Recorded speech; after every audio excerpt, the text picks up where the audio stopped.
Mana ko'p holatlarda hammomda sodir bo'ladigan baxtsiz hodisalarni sabablarini tushuntirib beraman. Mana bitta hammomga keldik. Mana eshik tashqariga ochiladi. Bu to'g'ri. Eshik tashqariga ochilishi kerak. Pech turibdi. Lekin buni mana avtomatikasi yo'q. Birinchi kamchiligi, keyin ikkinchi kamchiligi mana bu yerda 8 ta qovurg'ali gaz garelkasi o'rnatilgan.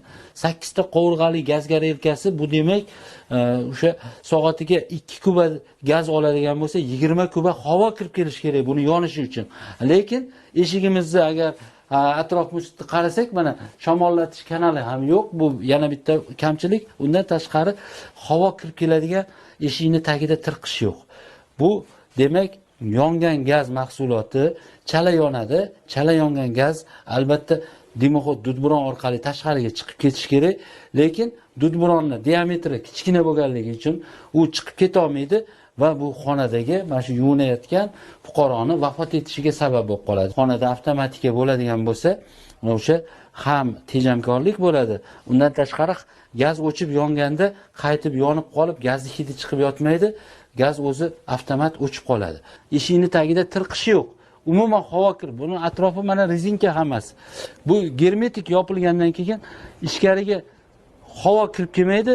Bu albatta o'sha xonadagi kislorod miqdori shakar qamishdi, suvini ichmoq keskin kamayishiga va fuqaroni zaharlanishiga sabab bo'lib qoladi. Shuning uchun albatta shu joylariga e'tibor berish kerak. Fortichka bor-ku deb aytishadi. Fortichka mana aksariyat holatlarda fuqarolar yuvinayotgan paytda fortichkani yopib qo'yishadi.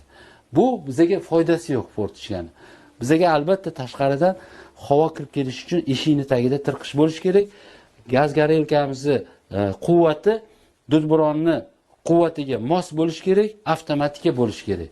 Agar shu qoidalar oddiy bo'lsa ham shu qoidalarga rioya qilinadigan bo'lsa, Zaryad batareyi ниже 50%. hech qachon baxtsiz hodisa bo'lmaydi. shakar qamishdi. Mana ko'p holatlarda